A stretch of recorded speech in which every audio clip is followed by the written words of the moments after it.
பைத்தான்ல relational operators பத்தி பார்க்க போறோம். இந்த ரிலேஷனல் ஆப்ரேட்டர் எதுக்கு யூஸ் பண்றாங்க அப்படின்னா, ரெண்டு வேல்யூஸை கம்பேர் பண்றதுக்கு தான் இந்த ரிலேஷனல் ஆப்ரேட்டரை யூஸ் பண்றாங்க. இந்த ரிலேஷனல் ஆப்ரேட்டர் எப்பயுமே ஒரு பூலியன் ரிசல்ட் தான் கொடுக்கும். ஒன்று ட்ரூன்னு சொல்லும், இல்லாட்டி ஃபால்ஸ் அப்படின்னு சொல்லும். இந்த 6 தான் முக்கியமான ரிலேஷனல் ஆப்ரேட்டர்ஸ். இதை பத்தி இப்போ 1 by 1 பார்க்கலாம், உங்களுக்கு ஈஸியா புரியும். ஸோ இதெல்லாம் வந்து ரிலேஷனல் ஆப்ரேட்டர்ஸ் அப்படின்னு சொல்லுவாங்க. இப்போ எக்ஸாம்பிளோட பார்க்கலாம். அதுக்கு வந்து 2 வேரியபிள் அசைன் பண்ணிக்கலாம். a ஈக்குவல் டு 10 அப்படின்னு வச்சுக்கிறேன். அதே மாதிரி b ஈக்குவல் டு 20 அப்படின்னு வச்சுக்கிறேன். ஃபர்ஸ்ட் நம்ம டபுள் ஈக்குவல் டு பத்தி பார்க்கலாம். டபுள் ஈக்குவல் டுனா ab ஈக்குவலா இருந்தா ட்ரூ அப்படின்னு சொல்ல போகுது, இல்லாட்டி ஃபால்ஸ் அப்படின்னு சொல்ல போகுது. இப்போ நான் பிரிண்ட் ஸ்டேட்மெண்ட்குள்ளே டேரக்டா கொடுக்குறேன். நீங்க இல்லாட்டி ஒரு வேரியபிள்ல கூட தனியாக அசைன் பண்ணி கொடுக்கலாம். நான் இப்போ டேரக்டா பிரிண்ட்டுக்குள்ளே கொடுக்குறேன். Print a double equal to பியா, a டபுள் ஈக்குவல் டு பியா, அதாவது ஏல இருக்க வேல்யூவும் பில இருக்க வேல்யூவும் சேமா அப்படின்னு பார்க்குறோம். ஏல 10 இருக்கு, பில வந்து 20 இருக்கு, ரெண்டும் வேற வேற தானே. அப்போ இது எனக்கு என்ன ரிசல்ட் கொடுக்கும்? ஃபால்ஸ் அப்படின்னு ரிசல்ட் கொடுக்கும். இப்போ நான் இதை ரன் பண்ணி பார்க்குறேன். ரன் பண்ணுறதுக்கு நான் முன்னாடியே சொன்ன மாதிரி இந்த சிம்பிளை யூஸ் பண்ணலாம், இல்லாட்டி கீபோர்டில் ஷிஃப்ட் என்டர் அடித்தாலும் ரன் ஆகும். இது ஜூபிட்டர் நோட் புக்கு மட்டும்தான். இப்போ பார்த்தீங்கன்னா எனக்கு ஃபால்ஸ் அப்படின்னு வந்திருக்கா. நம்ம இதே காப்பி பண்ணி அடுத்த செல்லில் பேஸ்ட் பண்ணிக்குவோம். அடுத்த ஆப்ரேட்டர் பார்க்கறதுக்கு அப்போ தான் ஈஸியாக இருக்கும். இப்போ நாட் ஈக்குவல் டுனா இந்த மாதிரி எக்ஸ்கிளமேட்டரி சிம்பிள் கொடுத்து ஈக்குவல் டு கொடுக்கணும். நாட் ஈக்குவல் டு அப்படின்னா ஏல இருக்க வேல்யூவும் பில இருக்க வேல்யூ ரெண்டுமே ஈக்குவலா இல்லையா அப்படின்னு செக் பண்ணும். ஏல என்ன இருக்கு? எனக்கு 10 இருக்கு, பில வந்து 20 இருக்கு. அப்ப ரெண்டும் வேற வேற தானே. அப்ப இந்த ஸ்டேட்மெண்ட் என்னது? ட்ரூ. இது வந்து ஃபால்ஸ் கொடுக்கும்னு நினைக்கிறாங்க, ஏன்னா நாட் ஈக்குவல் டுன்னு தானே கொடுத்துருக்கோம். அப்ப எனக்கு ட்ரூ அப்படின்னு தான் ரிசல்ட் வரும். இப்ப ரன் பண்ணலாம். இப்ப பாத்தீங்கன்னா எனக்கு ட்ரூ அப்படின்னு ரிசல்ட் வந்திருக்கு. அதே மாதிரி அடுத்த ஆப்ரேட்டர் கிரேட்டர் தென் அப்படின்னா செக் பண்ணி பார்க்கலாம். இதை எடுத்துட்டு நான் அப்படியே கிரேட்டர் சிம்பிள் இங்கே கொடுக்குறேன். இந்த இடத்துல ஏன்னு இருக்க இடத்துல வந்து 10 அப்படின்னு ரீப்ளேஸ் ஆயிரும். அடுத்தது பின்னு இருக்க இடத்துல வந்து 20 அப்படின்னு ரீப்ளேஸ் ஆகும். எனக்கு எப்படி இருக்குன்னு பார்த்தீங்கன்னா, இப்போ கமெண்ட் அவுட் பண்ணி கொடுக்குறேன். 10 இஸ் கிரேட்டர் தென் 20யா? 10 வந்து 20யோட பெருசா இல்லை தானே. அப்போ எனக்கு ஃபால்ஸ் அப்படின்னு ரிசல்ட் வரணும். ரன் பண்ணி பார்க்கலாம். இப்போ எனக்கு ஃபால்ஸ் அப்படின்னு ரிசல்ட் வந்துருச்சு. 10 கிரேட்டர் தென் 20யா, இல்லாட்டி எப்படி இருக்கும்? லெஸ் தென் 20யா தானே இருக்கும். இப்போ நான் லெஸ் தென் அப்படின்னு கொடுக்குறேன். இது வந்து அடுத்த ஆப்ரேட்டர். இங்கே நம்ம லெஸ் தென் கொடுப்போம். லெஸ் தென் கொடுத்துட்டு நான் இதை ரன் பண்ணுறேன். இப்போ பார்த்தீங்கன்னா எனக்கு ட்ரூ அப்படின்னு வந்திருக்கு. ஸோ கிரேட்டர் தென்னா இந்த வேல்யூ வந்து பெருசாக இருக்கணும், லெஸ் தென் அப்படின்னா இந்த வேல்யூ வந்து சின்னதாக இருக்கணும். நீங்கள் இதை இப்படி தான் கொடுக்கணும் அப்படின்னு இல்லை, இதை நீங்கள் மாற்றி கொடுத்து கூட டெஸ்ட் பண்ணலாம். இந்த இடத்துல 20 கொடுக்குறேன், அப்புறம் இந்த இடத்துல 10 கொடுக்குறேன். இப்போ நான் இதை ரன் பண்ணுறேன். இப்போ எனக்கு ஃபால்ஸ் அப்படின்னு வந்திருக்கா. இப்போ நான் இந்த இடத்துல கிரேட்டர் தென் கொடுக்குறேன் பாருங்க. இப்போ கிரேட்டர் தென் கொடுத்தா இங்கே என்ன ஆகும்? 20ன்னு இருக்கும். இந்த இடத்துல 10 அப்படின்னு மாறிடும். அப்போ 20 இஸ் கிரேட்டர் தென் 10 தானே. அப்போ இந்த கண்டிஷன் ட்ரூ தானே. அப்போ எனக்கு இது ரன் ஆகும், ட்ரூ அப்படின்னு வரும். சாரி, சின்டாக்ஸ் எரர் கட்டுது. இந்த இடத்துல நான் ரெண்டுமே சேர்த்து கொடுத்துட்டேன். இங்கே வந்து வெறும் கிரேட்டர் தென் மட்டும்தான். இப்போ நான் இதை ரன் பண்ணுறேன். இப்போ எனக்கு ட்ரூ அப்படின்னு வருது. இப்போ அடுத்த ஆப்ரேட்டர் பார்க்கலாம். கிரேட்டர் தென் ஈக்குவல் டு, இதில் வந்து 2 கண்டிஷனுமே நம்ம கொடுக்கணும். ஒன்று கிரேட்டர் தென்னாக இருந்தால் ட்ரூன்னு ரிட்டர்ன் பண்ணும், இல்லாட்டி ஈக்குவல் டுவாக இருந்தால் கூட நம்மளுக்கு ட்ரூன்னு தான் ரிட்டர்ன் பண்ணும். இப்போ இந்த கண்டிஷனை எப்படின்னு கொடுத்து பார்க்கலாம் நம்ம. இப்போ வந்து இங்கே ஈக்குவல் டு கொடுக்குறேன். இங்கே கிரேட்டர் தென் ஆல்ரெடி இருக்குது. இங்கே இப்போ என்ன ஆகும்னு பார்த்தீங்கன்னா எனக்கு 20 கிரேட்டர் தென் ஈக்குவல் டு 10 அப்படின்னு பார்க்கும். ஏதாச்சும் ஒரு கண்டிஷன் சாட்டிஸ்ஃபை ஆகுதான்னு மட்டும்தான் பார்க்கும். 20 கிரேட்டர் தென் 10 ட்ரூ தானே. அப்போ அந்த கண்டிஷன் பார்த்தோன்னே எனக்கு ட்ரூ அப்படின்னு தெரிஞ்சிருச்சு. அப்போ இது எனக்கு ட்ரூ அப்படின்னு ரிட்டர்ன் பண்ணி இப்போ ரன் பண்ணி பார்க்கலாம். இப்போ ட்ரூ அப்படின்னு ரிட்டர்ன் பண்ணியிருக்கு. இப்போ அடுத்த கண்டிஷன் டெஸ்ட் பண்ணலாம். 20 ஈக்குவல் டு 10 பார்க்கும். அப்போ ஃபால்ஸ் தானே.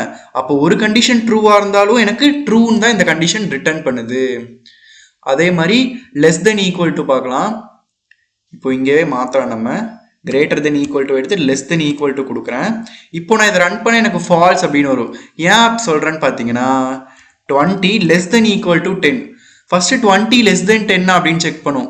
நோ, 20 கிரேட்டர் தென் 10 தானே. அப்போ இந்த கண்டிஷன் எனக்கு ஃபால்ஸ் ஆயிடுச்சு. அடுத்து 20 ஈக்குவல் டு 10 அப்படின்னு பார்க்கும். 20 நாட் ஈக்குவல் டு 10 தானே. அப்போ இந்த கண்டிஷனும் எனக்கு ஃபால்ஸ். 2 கண்டிஷனுமே எனக்கு ஃபால்ஸ் ஆனனால எனக்கு அவுட்புட்டும் ஃபால்ஸ் அப்படின்னு தான் வரும். இப்போ நம்ம ரன் பண்ணி பார்க்கலாம். இப்போ பார்த்தீங்கன்னா எனக்கு ஃபால்ஸ் அப்படின்னு அவுட்புட் வந்துருச்சு. ஸோ இதெல்லாம் தான் ரிலேஷனல் ஆப்ரேட்டர்ஸ் அப்படின்னு சொல்லுவாங்க. இந்த ரிலேஷனல் ஆப்ரேட்டர்ஸை இந்த மாதிரி நியூமரிக்கல் நம்பர்ஸ்க்கு மட்டும்தான் ட்ரை பண்ண முடியுமா அப்படின்னு கேட்டால் கிடையாது. நீங்கள் இதை ஸ்ட்ரிங், அடுத்தது பைத்தானில் இருக்க மற்ற டேட்டா டைப்ஸ்க்கெலாம் நீங்கள் வந்து இதை ட்ரை பண்ணி பார்க்கலாம். நம்ம இப்போ ஒரு எக்ஸாம்பிளுக்காக ஸ்ட்ரிங் வச்சு பார்க்கலாம். நான் வந்து S1 அப்படின்னு ஒரு ஸ்ட்ரிங் எடுத்துக்கிறேன். இதுக்குள்ளே சிவா அப்படின்னு அசைன் பண்ணிக்கிறேன்.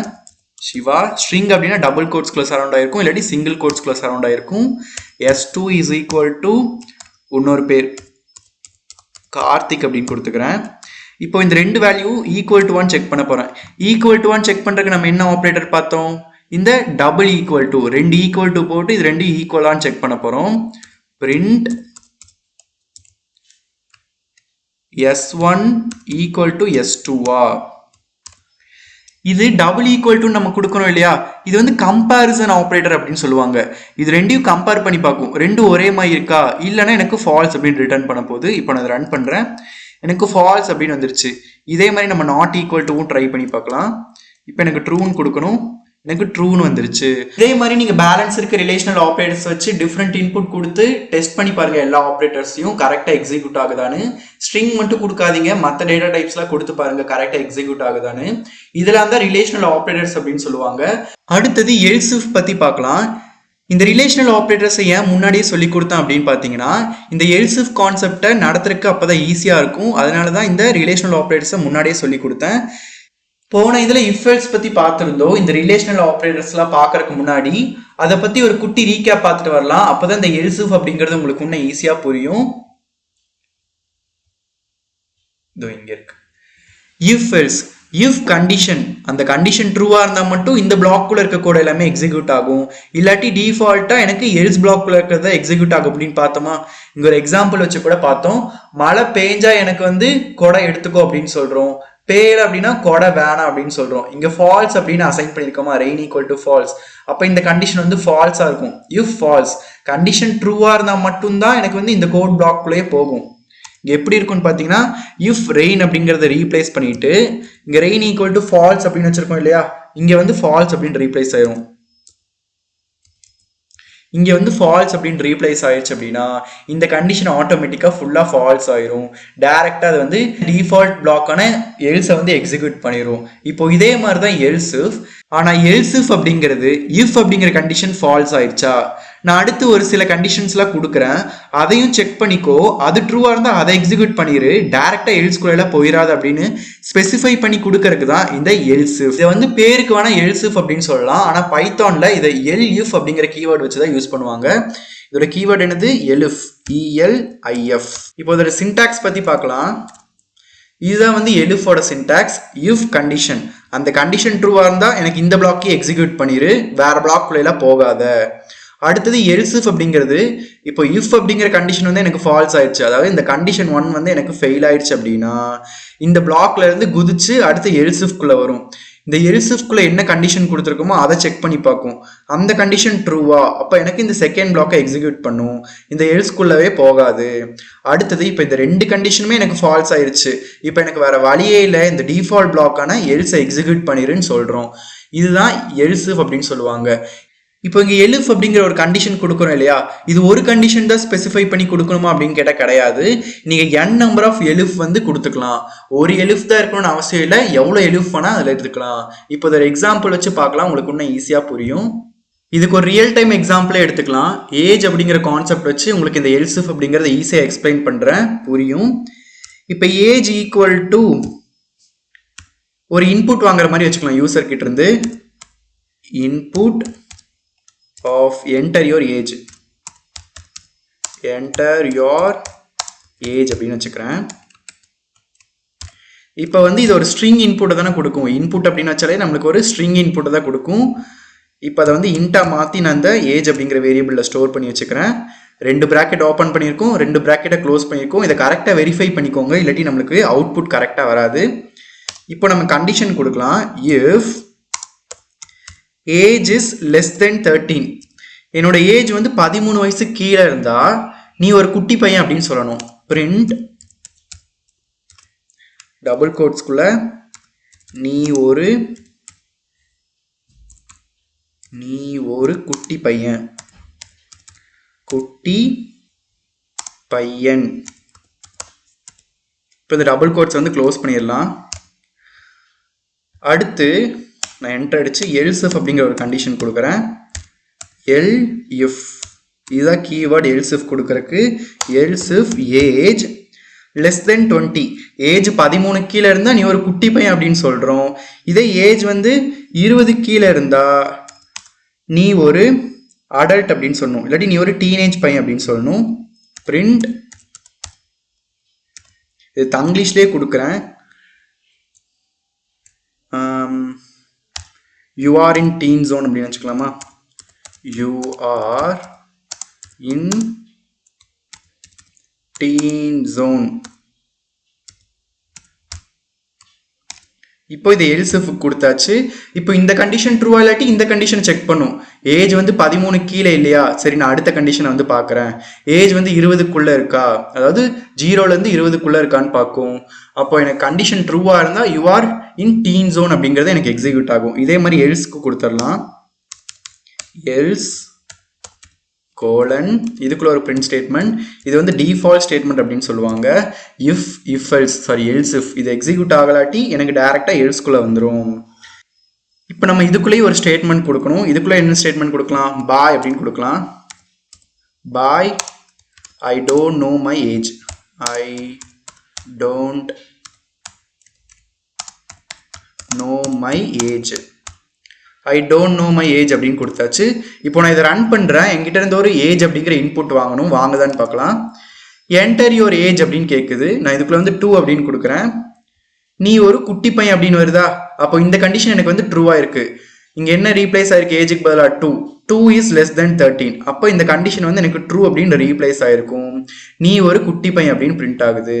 இப்போ நான் இதை மறுபடியும் ரன் பண்ணுறேன். இப்போ வந்து 20க்குள்ளே இருக்க மாதிரி கொடுக்கலாம். நான் ஒரு 15 கொடுக்குறேன். You are in teen zone அப்படின்னு காட்டுதா? இப்போ இங்கே என்ன இருக்குன்னு பார்த்தீங்கன்னா, இங்கே எல்ஸ் இஃப் கண்டிஷனில் வந்து ஏஜ் அப்படிங்கிற இடத்துல வந்து எனக்கு 15 அப்படின்னு ரீப்ளேஸ் ஆயிருக்கும். 15 இஸ் லெஸ் தென் 20 அப்படின்னு செக் பண்ணும்.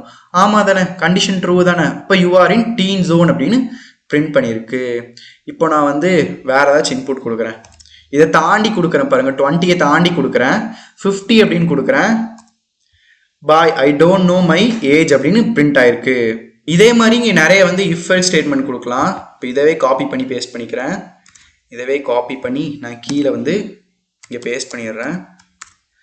இப்போ இங்கே ஏஜ் வந்து லெஸ் தென் 30 கொடுத்துக்கலாம். லெஸ் தென் 30 அப்படின்னா you are in teen zone இருக்கா? You are teen zone and you have more work to two.